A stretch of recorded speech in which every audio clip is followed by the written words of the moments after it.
Since the dawn of civilization, spies of every nation and culture have worked to infiltrate their adversaries and glean the information that will give their side the advantage. The stakes are sky high, the strategies varied and imaginative, and the ultimate sign of success is that no one ever even knew you were there.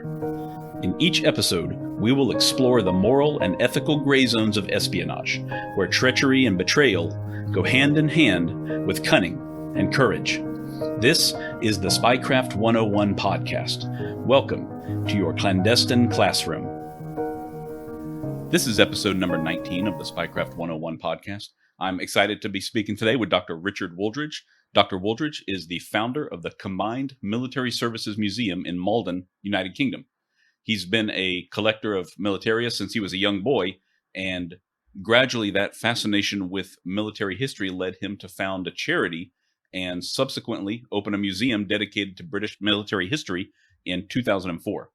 The Combined Military Services Museum now houses thousands of artifacts from many different periods of British history, dating back to the Victorian age and earlier. Today we're discussing one of the most mysterious and fascinating collections at his museum. That is the weapons, disguises, and devices which were donated by Peter and Prudence Mason, a married couple who served the crown all over the world from World War II through the Cold War. Very little has been published about the Masons, and what has been written can hardly be verified through official United Kingdom government documentation. But thanks to their donation, Dr. Wooldridge is one of the very few people in the world who can speak authoritatively to their exploits. Dr. Wooldridge, thank you for coming on the air with me today to discuss Peter and Prudence and their ties to your museum. To begin with, can you tell us how you first came in contact with them and how their incredible collection of spy gear wound up in your care? Hi there, Justin. Yes, it was quite an unusual event. I was in my office just doing some ordinary office work, minding my own business, and then suddenly an email popped up, a rather out of the blue email saying, "I'm an ex-British secret agent. I have some things you might be interested in for your museum. Please, can you contact me?" And like all these things, I looked at the email and thought, this is some crazy person wanting something, after something, trying to sell something, whatever. So I sent a note back. I'm not quite sure who you are, but if you have some items you want to donate to the museum, please let me know. And within an instant, he emails me back saying, far from me to blow my own trumpet, but please look me up and get back to me if you're interested. So what you have to remember is that in the UK, Peter Mason is virtually unknown. He was one of the people who spoke out about what he did. And certainly in the UK, that's very much frowned upon. Yeah, his name isn't widely available. In fact, a book he wrote was banned in the UK.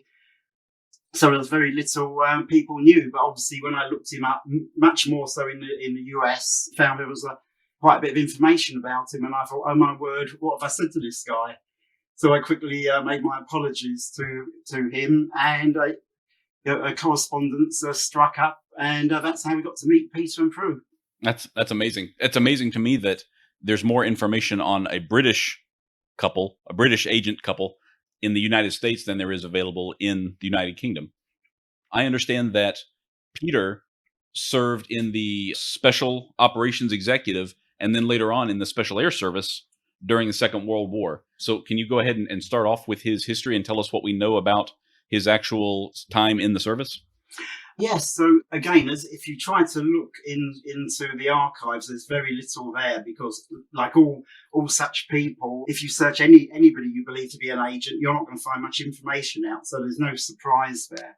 But what we do know is that he joined Special Operations Executive, SOE, a young age, actually too young to be in the service. He went through a basic training and then they discovered he was too young and promptly sent him back home to mum and dad.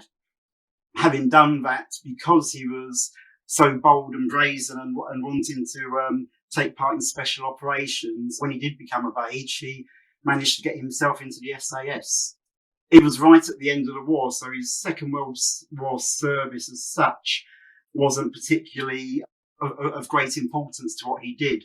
More was the case that when he, at the end of the war, his exploits right at the very end of the war was much, much more important, joining Baker team. Okay, I see. Yeah, that's the little bit that I do know of him prior to talking to you all came from after the end of hostilities of World War II. And Prudence herself, she also served during World War II as well, didn't she? Before they met? Yeah, she was a transportation pilot. So again, one of these ladies who flew aircraft, which again is a rare and unusual thing. And I think it's the traits of the pair. They were very keen to get involved with action and adventure, which is probably what led them down the path they went. Now, Prudence was a very, very intelligent lady. She had many skills. She was a gifted linguist, sharpshooter, knife expert, unarmed combat expert. Yeah, as Peter Mason was too. So they were very gifted and were looking for action, adventure, and excitement. The pair of them. Sounds like they were really well matched in that case. Absolutely. So how did they meet exactly? It was after the war when, Peter joined Baker team, much as a special SAS unit looking for war criminals. And one of those times he was reporting back to office, she was there doing some rather mundane work. They met each other. Obviously, their synergies clicked really quickly, and Peter asked if she wanted to join the Secret Services. Prue leapt at the chance and said, yes, please, can you effectively put a word in for me? Which he did, and then Prue ended up working with MI6. Wow. So that was quite a fateful meeting in that case, if they just clicked right away and then began working together pretty quickly. Yeah, I think it was a case of them being partners, not so much on operations in those early days, because they both had quite different paths, but would obviously meet up in the times they had when they were not in service. And yeah, the rest became history. So you mentioned a moment ago this Baker team, and the little bit that I know about him already is that this is a team that was formed, I guess it was on direction of Winston Churchill himself after the war ended. Can you tell me a little bit about that? Yeah, so there was a great frustration in Europe that, a lot of the Nazis had committed most terrible crimes. And whilst a lot of the hierarchy were brought to justice at the Nuremberg trials, most of the perpetrators had just got off scot-free. Just went back to normal lives and carried on as if nothing had happened. This obviously, especially with Winston Churchill, caused him great offence. And so Baker team were assigned to literally hunt down those war criminals and bring them to justice. Or in actual fact, in real terms, actually simply execute them.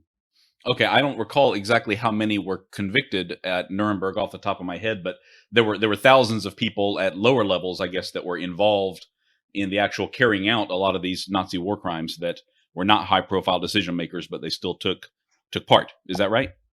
That's right. Yes, it was. So it was more a case of the people who were on the ground rather than the politicians who they were after. Nobody really knows exactly how many people they did hunt down, because obviously it was a secret operation. But one of the things we got from Peter was, very interestingly, literally the license to kill. And this license is basically a letter from the War Office instructing the SAS soldiers, when they hunt down a criminal, get the criminal to confess to his crimes. And then in bold letters it says, to convert the prisoner to His Majesty's possession, which was code for execute them. Wow. And so we believe this was the precursor to Ian Fleming writing the James Bond films, because this was the license to kill. And we had quite an interesting moment when we were contacted by the SAS and their librarian come to see us in the museum, because they wanted to examine the letter. And they were very interested in the codes that were written in the corners of the letters, and declared it original and correct. Wow. So this has been validated by an SAS historian. It's not a forgery or anything like that. That's incredible. That's right. So, the fact that Peter had that obviously helps, in the proof of, if you like, that he was involved in what he did. Sure. So how did they carry out these missions, these executions exactly? A lot of it was down to intelligence from other people. Because obviously a lot of these people we're just working in ordinary jobs now, and how are you going to find them? Like a lot of these things, there was very good records kept by the German armed forces of people. There was photographs, addresses, connections. So by going through the German archives and other people on the ground, a number of these people were, if you like, identified. So the teams weren't the ones so much hunting them down as such. They were following up the leads. And there was all different circumstances, but effectively they would find the person, take them out into the countryside where nobody else was, and carry out their orders. Wow. So does that mean then that there was like a separate investigative entity or analytical unit that was actually kind of presenting them with these targets, and then Peter and his team would carry out the mission? Yes, effectively, that's correct. But the information would come from many different sources. But there was people there collating that information and then pointing the team in the right direction. And even right up to the last minute, there was always that question: did they have the right man? The big thing was to get the person to confess to their crimes before executing them. Okay. From Peter's description, it was normally done with a German military weapon, which was then left with them. So it was apparently a suicide. Oh, wow. Okay. That makes sense. I was just going to ask you if you knew how they were specifically carried out, and that's a perfectly sensible way to do it as well, to reduce the profile of the mission and of the key players as well. So you mentioned that we don't know specifically how many of this happened to? No, it was hundreds, not thousands. But nevertheless, the team was quite busy doing this. And, as we mentioned earlier, it wasn't something that was advertised, because it was merely trying to, if you like, get even with the perpetrators, rather than trying to do it for political ends and advertise that they'd been successful hunting them down. They just wanted justice. I see. You said hundreds. Was this all carried out by Peter's team, or were there multiple teams doing this? Again, we're not entirely certain, because it was all Peter's team, but we're not quite sure how big Baker's team actually was. Ah, I see. Again, it's just sketchy information. Sure, understandable. And was Prudence ever involved in Baker team, or did her relationship with MI6 and with Peter, did that come later? No, that was where they weren't working together, because obviously Prue had to undergo a lot of training and so on, and she went off doing that. And she was because she was very much a gifted linguist. That's very important if you're obviously a spy working in other countries. So she went away for training, and she was earmarked for that type of work, undercover work. Okay, I see. I'm kind of imagining that if we're talking about 1945, 46, 47, everything around that time period is changing with the demilitarization following the war, and then the encroachment of the Soviet Union in Eastern Europe and East Germany that would form a few years later. So how did the services train Prudence and Peter for these new missions that were starting with the dawn of the Cold War? Yeah, well, it was a time, as we all know, of great turmoil. But the key thing was that when somebody would go into a foreign country, it would need to be plausible. They would need to know local customs, know how to act, know how to speak in local dialects, and all those things, just to try and minimise their profile, if you like. What they would do is, on RAF bases, they had large hangars, especially after the war, as the various airfields were shut down. And they would actually create towns within those hangars of different places around the world. And there'd be people, they're actors, but effectively living in the town. So you would go there, and it was like to be immersed into the local area. So it'd be, I guess, a bit like a film set, but much more in depth. And people would go in there, you'd go into a bar, you'd have a drink, and they would show you what to do, what not to do, and how to behave. Wow, that makes perfect sense. I'd never heard of that before. It was something that the Germans were never very good at with their spies in the Second World War. They knew the language, but very quickly it became apparent to people that they weren't from the local area, and so got caught out. So we'd learned that lesson and went to great lengths to make sure our agents could pass as locals, or at least be accepted by the locals. That's really clever for sure. I was not aware of that, creating these towns inside our airplane hangars. So with the deactivation of all these units and the military, was Peter's team and Prudence's team, were they reorganized? Did they join a new organization after the war, or did they just keep doing what they were doing and working for the same people? Yeah, so for Prue, it was much more straightforward. As far as we're aware, she worked for MI6 throughout her career. So MI6 is, if you like, the overseas part of the Secret Service in the UK. Peter's path was much more sketchy.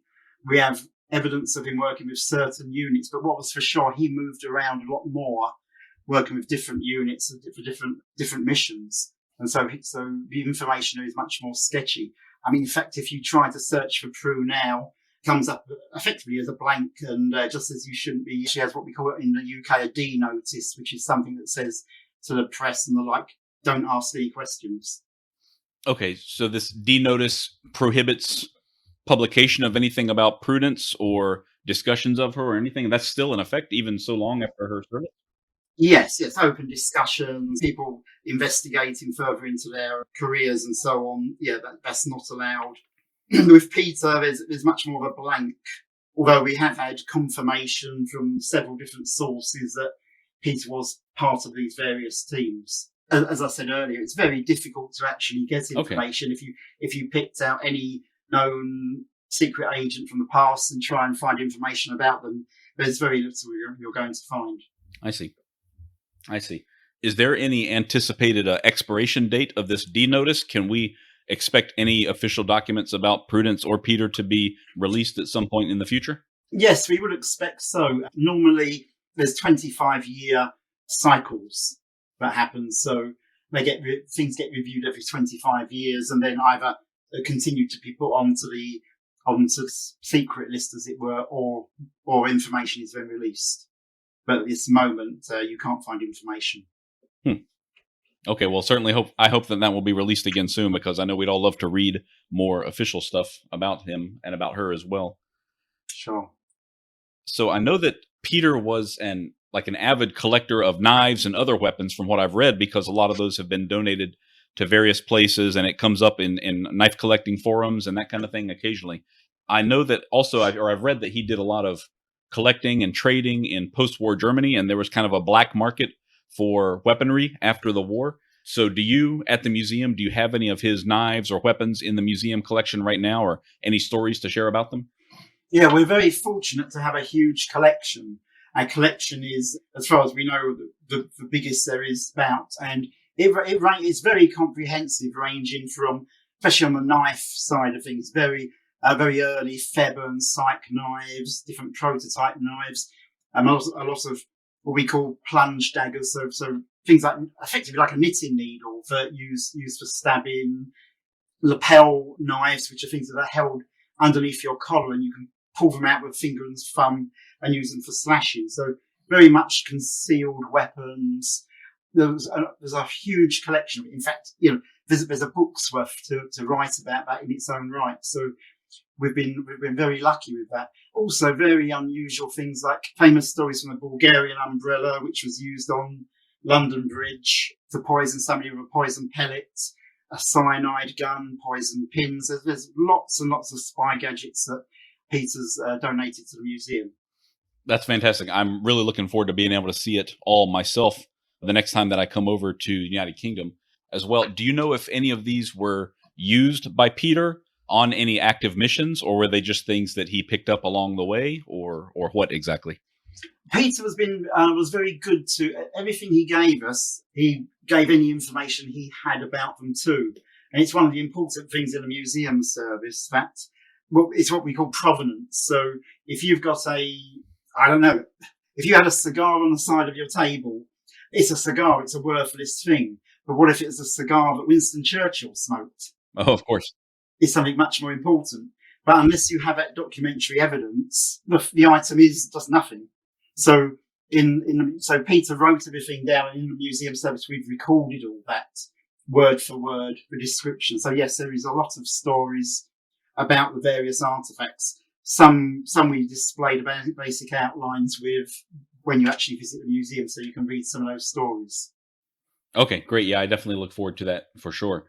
And going back to Prudence for a moment, there is, of course, very little information out there, like you said, but from reading around a little bit, I've seen some mention that she was sent to British Palestine, I guess in 1947, 1948, and there were a lot of displaced Jews who were moving there after the end of World War II, of course, to eventually form the nation of Israel. So do you know what her activities were? Do we have any information on what she was doing in British Palestine after World War II? Yeah, she did actually write her memoirs, which we have a copy of. So some of that's actually, she's written about that in there. She joined the Haganah, maybe whether I've pronounced that right or not, which is effectively, it was a Jewish activist group. And her job was to join the group and really find out how strong the group was, whether they were going to cause the British any problems and so on. As I say, it was a time of great turmoil when nobody quite knew how all these things were going to come about. At this time, which effectively has never ended. We see to this day that the Jewish people have claimed Israel, the Palestinian people believe it's their lands, and so it goes on. And so at that time, although the Jewish people ended up effectively as our allies and taking over, about in those early days, we really didn't know what was going to happen. So there was suspicion about these activist groups and what damage they may cause the empire and the British government. So her job was to infiltrate and just find out what they're up to, whether they're a danger to our military out there and what's going on. So she spent some time with them. And then in the end, things started to get a bit tricky for her because obviously as she was passing information back, there was some suspicions raised. So she was pulled out in the end. Do we know how she was able to infiltrate their organization? Was she posing as a German Jew, for example, or what was her cover story? Anything like that? Yes, to be honest, we're not entirely sure of that.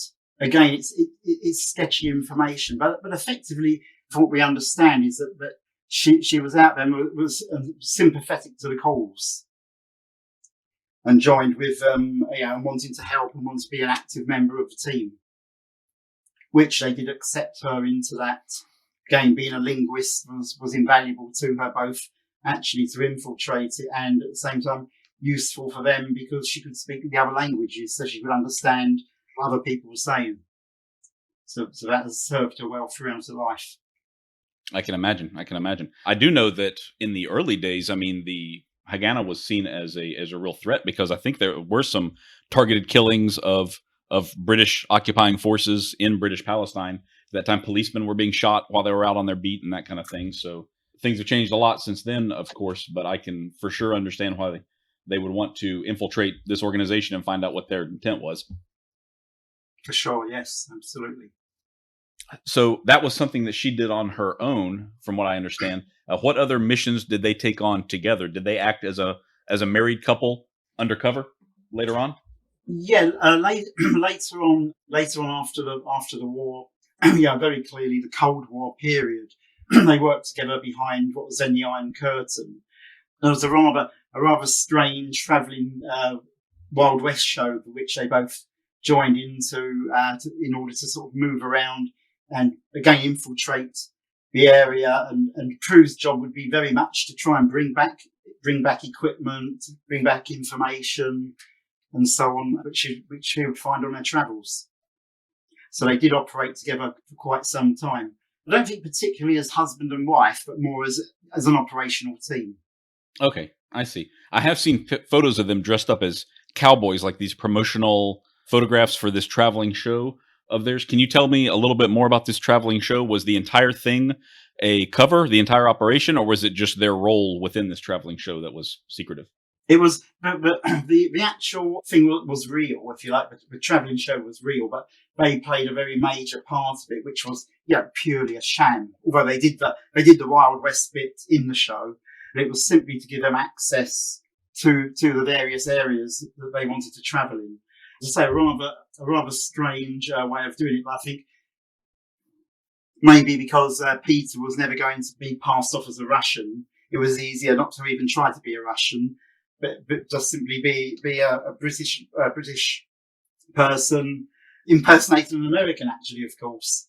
A rather interesting situation. But there was some quite interesting documentation. We even have Prue's Wild West kit and weaponry at the museum, which is on display. Good. Yeah, that's amazing that they found such a clever way to kind of hide in plain sight as these obvious visitors that no one would probably ever suspect because it's they're heavily publicizing their tour through, I guess, the different countries in Eastern Europe and wherever the traveling show went to. Very clever for sure. It's quite interesting actually, because although obviously they were working undercover, the Russian forces also knew about what they were doing. There's a fantastic artifact that sadly the museum doesn't have, which is still in Peter's possession. And that's a small brooch that was sent to her when she'd retired. Brooch was sent to her in a little parcel. When she opened it up, delivered to her home address, it had on one side, it's like an enamel brooch with a picture of her. And on the back of the brooch, it says, "To a worthy adversary." Wow. So they'd actually sent her a retirement present. Do you know who the sender was? Like, who specifically sent that to her? No, it was seen by people by the KGB. But Wow. Just been sent from Russia to a worthy adversary. That's incredible. I can see why he would want to hold We're on to hoping that. one day Peter may donate it to us. Yeah, I hope so. I would love to see that for sure. That's fascinating. Do you know what missions they were able to accomplish with this traveling show? Anything in particular that they were able to bring out of Eastern Europe, for example, with the show?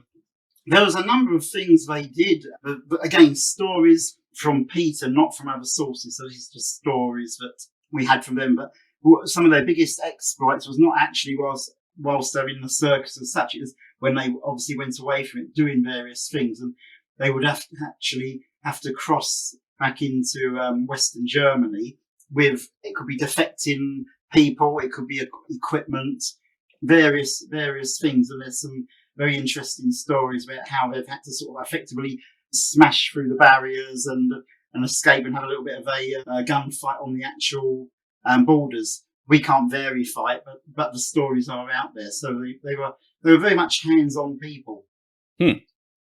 Wow, yeah, I really hope more information is released about that. In that case, I was not aware they had a shootout. Would this be at the East Germany and West Germany border that this happened at, if it did happen? Yes, that's right, in Berlin. Wow. One of the gates there. The story goes that they were behind another vehicle, and the suspicion was aroused about them. But of course, they're trapped now because there's another vehicle in front, another vehicle behind. So as the guards came up to them, they shot the guards and then simply put their foot down and forced the other vehicle through the barrier and across to our side. Wow, yeah, that's the first time hearing of that. I would love to know if that really happened or not, for sure. And it's one of the problems with all these stories. Peter and Prue are certainly real people. We know the gadgets and all the things that they've sent us are certainly real. So it's just really a case of what they actually did. Is there any embellishment on the stories? We may never know. And all you can say for certain is they were certainly very much involved in the secret services and did have an awful lot of gadgets and spy paraphernalia that is real. Sure. So you mentioned the license to kill early on, of course. And I know that a lot of various people have been described over the years as the inspiration for James Bond, for Ian Fleming's James Bond. But as a matter of fact, it turns out that Peter did know Ian Fleming, did he not? Oh, absolutely, yes. And we have various things in the museum which have come from Ian Fleming through Peter and Prue. So we know that relationship was absolutely real. Oh, really? I think it's one of the great things about Peter's story is that, if you look at the Bond character, the things that come out very often is the stories with Q, and the fact that there's always this banter going on about, you must bring the equipment back, look after this, it's very precious, and so on. And of course, it was because Peter did have a reputation of not bringing his equipment back. And that was mainly not because he lost it, it was because he kept it. And then, of course, what happens is one day he says to me, "Do you want my collection?" So some very interesting synergies there. As I say, we have a lot of the gadgets and the weapons from there, but we have a flask from Ian Fleming, and we also have a note written on the typewriter that Ian Fleming used to write his very early books on Bond, and the typewriter ended up in the Imperial War Museum in London. But we had a letter that he wrote and sent to Prue And all it says on it is his address and so on, signed by Ian Fleming. But in the middle of the piece of paper, it just says code name Zoe, because Zoe was her operational name. And he told Zoe she should be writing her book. So we have that letter. Oh, wow. Ian Fleming encouraged her to write a book? Yes. We have a copy of the book. We've never published it, but it does exist. Okay, wonderful. Yeah, I hope it is published one day for sure. I know she has some amazing stories to tell, clearly. So whereas any of the things that Peter kept in his collection or that he used, do you know if those made it into Ian Fleming's books later on? Any of this equipment or spy gadgets or weapons, were they inspirations for Fleming? Yeah, there's certainly. I mean, we know for a fact that Peter advised Ian Fleming on the weapons. And for certain, the story of the PPK came through Peter. And there was a lot of discussion how the silencer should be fitted to the gun. Originally, the original weapon was a much smaller 2.2 backup pistol, because Peter advised, an agent would have a very small weapon is not really for a gunfight. It's to get yourself out of a sticky situation so you could conceal it, shoot and escape. And on that basis, they had a small pistol, fitted a silencer to it with, should we call it a quick release? So in the films, it looked good. But then when they started doing some trials for the films, the pistol looked too puny. It didn't look big enough to be a plausible weapon. So they changed that then to the PPK. So we have the silencer from that pre-time before the PPK, and it has Eon Productions engraved into it, so we know that's real. But also we have his PPK, which was made for him with a serial number starting A007. So that's about as original as you can get for his weapon. Oh, wow. For sure. That's amazing. So the collection that you have, it sounds so incredible to me. Can you tell me about some of your most valued items in the collection, some of the most unique stuff that was donated by Peter and Prudence? I know you mentioned the brooch already and the PPK. Anything else really stand out to you? Yeah, there's so many things. And to be honest with you, not all of it is on display because there's so much of it. And we also do exhibitions, and a lot of the big national and international museums want to borrow items from the collection for displays. And so we do loan things out from time to time. So not everything's at the museum all at the same time. Some of the favourite things for me is the PPK. We have his Rolex watch, which on the back of it is engraved from one of his service units, which was the first SSU, first Special Service Unit. We have, say, the cyanide canes. We have the poison pins, which are particularly interesting. These pins, which look really effectively just like little sewing needles or pins you'd use for pinning clothes. And they would be fired from various things, including a pipe or a cigarette holder. And they are just coated in ricin. So if you sucked on the pipe, you'd smoke the pipe as normal. But if you blew, it would fire a little dart out. And the dart would just touch the skin and just drop away. But you'd have been given a lethal dose of ricin, which would effectively give you a heart attack, and you'd have died of natural causes. Oh, wow. So it's like a contact poison. So quite a quite a scary way of seeking out your enemies. For sure. So there's lots of things there, including the knife collection as well. His knife collection is particularly good. I want to back up, if you don't mind, to the Rolex. I have a lot of listeners who are very big watch collectors. And so I have to ask, do you know what the model of the Rolex is off the top of your head? I have to be honest and say I don't know. There's lots of items in the collection, and that's just one of them. It's actually on display, but I would describe it as the military type Rolex. It's certainly not one of the very rare types that are out there. It's a military grade Rolex. Okay, great. I'll have to look for it for sure. So, and you mentioned the knives as well. Can you tell me a little more about those, the push daggers and the lapel daggers and such? Yes, so there's a huge collection of them. A lot of them are SOE orientated or early days of the commando. So things like the FS knife, Fairbairn Sykes knife, it was used by the commandos throughout the Second World War. and still in use actually today. He has very early variants where you had a handle you could unscrew and there's a suicide pill inside it. Various different sized versions of the knife, which again you wouldn't normally see. The lapel knives, particularly nasty little things, only around 1.5 to 2 inches long. There's various types of them, but an extremely razor sharp blade with a very tiny little handle on them, just enough to hold between your thumb and forefinger, and you can just pull it out and use it as a slashing weapon. Again, weapons mainly to help you escape. And it was one of the big things the agents were taught, unlike in the films. Your job isn't to stand up and have a shootout with people. Your job is to escape, to be able to fight another day. So a lot of the weapons there were either weapons to kill somebody in an assassination, or weapons to actually help you escape, so that you can continue your works another day. But very interesting to see them as a whole collection. You get a feel for what they would do. You see the different types and variations of them. Okay, yeah, that makes perfect sense. So we effectively have, like you'd see in the films when you see an agent open up his garage or whatever, and in the back he opens a cupboard and there's a collection of his firearms and knives and weapons. We have theirs. This is exactly what we have. That's amazing. Yeah, I'm really looking forward to digging into that. I'm going to have to spend more than a day at the museum once I'm able to make it over there for sure.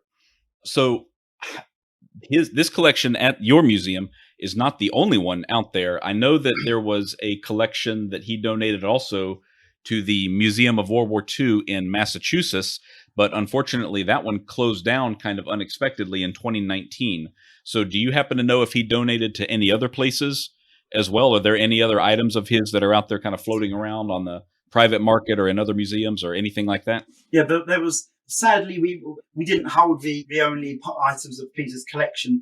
In the earlier days before he met us, he'd donated things to various museums, including in the UK to Imperial War Museum, but also to the museum in the US that's closed down now.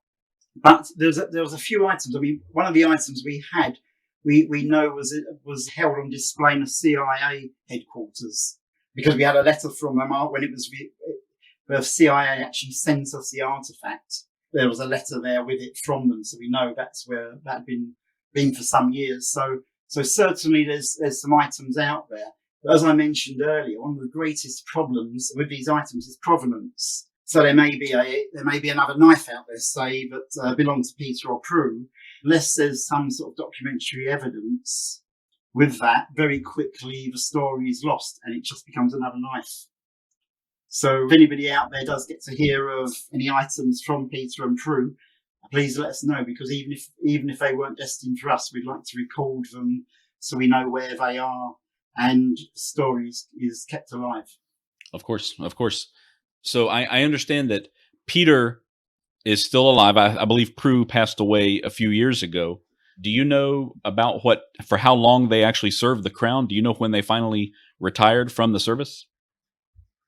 Well, again, that's a little bit grey, because I don't think they quite ever finished.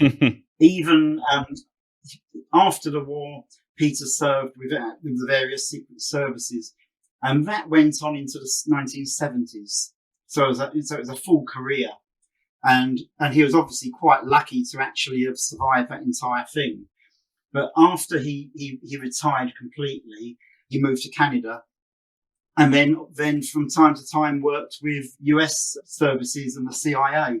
Again, we know this is a fact simply because of letters and things we've seen. So I think he acted as an advisor, up until as long as he could, because he was one of those agents who had actually been there, seen it, done it for real, and could give actual useful advice to other agents being trained. Oh, certainly. He had a lot to offer to anyone, for sure. So one thing I did find recently in my research was that he's still living in Canada, and I think that last year he gave a recorded interview to a Canadian veterans organization, but that organization, he made them promise not to release that interview until after he passes away. So I don't know when that will be. No one knows when that will be, of course, but I have to wonder what it is that he talked about. Hopefully he spoke very openly and in great detail about everything he did. in this interview. So one day that we might get a little more clarity on some of the missions that he worked on during that time period. Yes, I hope so. Obviously, there's a lot of information out there, and obviously we need to try and piece it together. It's a little bit of a Sherlock Holmes situation, isn't it, to try and piece all the information together. But as time goes on, hopefully more of it will come out. Oh, certainly. So on that note, on things coming out, do you have any intention of publishing Prue's memoirs, or are you barred from doing so, or does she request that they never be published, something like that? We haven't. First of all, we haven't published anything. We would need, and the reason for the hesitation in that is obviously there may be information in there that's still deemed secure. So if we do ever publish it, there's a series of steps to go through to make sure that we can actually publish the document. But for sure, we would be interested in doing so one day with the family's permission and so on. Okay, yeah, of course, that makes sense. Well, I certainly hope to get the chance to read it one day. Back to your museum. Is the museum open again now to the public right now? Yeah, it is. I mean, obviously, we closed during the COVID period. We were fortunate enough to be deemed as one of the more important museums, and so continued to have government funding to ensure that the museum stayed in good order, the collections were cared for, and so on during that period. But yeah, we're now open 7 days a week to the general public. So as and when people can travel, obviously your listeners are welcome to come. We will be doing a part of the government grants and the information we've had is to make our collections more accessible. So we are going to do a digital offering. So people, say in the US, who want to view the collections will get to have a much better view of the items rather than just on the website. Oh, good. Do you have an anticipated a release date for that? Is that something you're working on right now? Not yet, but it's being worked on right now. Okay, good. Yeah, I look forward to that. That'll be very convenient for a lot of us. I would say, let's say early next year, a lot of Peter's things will be viewable on a global basis. Good. And I know that that's really just a fraction of your whole collection because, you have stuff spanning centuries, right? Large and small. Oh, absolutely. Yeah. So we range from suits of armor, uniforms, equipment, weaponry. We have a very large firearms collection here. But basically, it's a very broad collection. But what we do, we specialize in special forces and secret services. Yeah, that sounds fascinating for sure. I'm looking forward to seeing that. So right now, how can we donate to the museum or support the museum? Those of us who are interested in doing so. Well, there's many ways. First of all, for those who can, please come and visit. That's on the basic level. If there's artifacts out there that people get to hear of that are for sale or being donated that you think would be of interest to the museum, please do let us know. People can get in contact us via our website. That's straightforward enough. And our intentions are to open a special forces museum specifically for the Mason collections and our other special forces items, of which we have quite a lot. We are looking for donations to help us do that. We are talking to a number of special forces charities who are actively wanting to assist in making that happen. So hopefully we can gather up enough momentum to actually do that and get these items properly displayed, not just for us in the UK, but doing global tours as well. Oh, that's wonderful. Is that going to be at a completely separate location from where you are right now? Yes, that's the intention. We're actually actively looking for a new site for that. Okay, wonderful. Right now. It's because of, to be honest with you, it's because of the extreme interest in this subject matter. Whilst suits of armour are still of great interest and people love all those sorts of things, there's a particular interest in special forces and the spies and all the intrigue behind it all. Hence, here we are talking today. And I know, exactly. It's worthy of its own setting, its own museum. So, we have a lot of things that are not on display, a lot of things in our archives that need researching and so on. And so we're hoping there's enough interest out there to help make it happen. Okay. Yeah, I'll definitely do my part for sure. And I hope that my listeners will as well. I mean, we're all hugely interested in these aspects of history, of course. So we'd like to contribute any way that we can to make sure that as many people as possible are able to learn about them.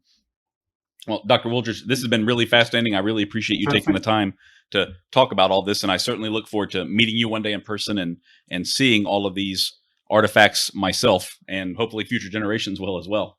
And thank you, and thank you for helping us today with this podcast, because it helps get the word out there.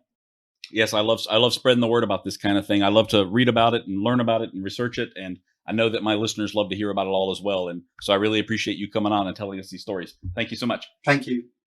Goodbye. If you're interested in more of Spycraft 101, look for my page on Instagram at Spycraft 101 or connect with me on Patreon. My patrons get exclusive access to long-form blog posts that dive deep into some of the most amazing stories in the history of espionage, and receive free or discounted books and products from the Spycraft 101 store. That includes a free PDF copy of my own book, Spy Shots Volume 1, 101 True Tales from the World of Espionage. I want to say a big thank you to all of my patrons, including Rob P. and Sarah M. With your support, I've been able to continue funding my research and publication across multiple platforms to date. Thank you all for listening, and I hope you'll stick around because there's lots more to come. Thanks for listening to this program brought to you by Daydreamer Network. If you enjoyed the episode, please don't forget to rate and review on Apple Podcasts or your preferred platform. Your feedback allows us to rank on the best new shows list and continue to grow our podcasts in order to bring more unique and talented storytellers to the network. To check out our shows, including programs about relationships, sports, business, nutrition, leisure, and more, head to www.daydreamernetwork.com. We look forward to seeing you back next week for another great episode. Have a wonderful day.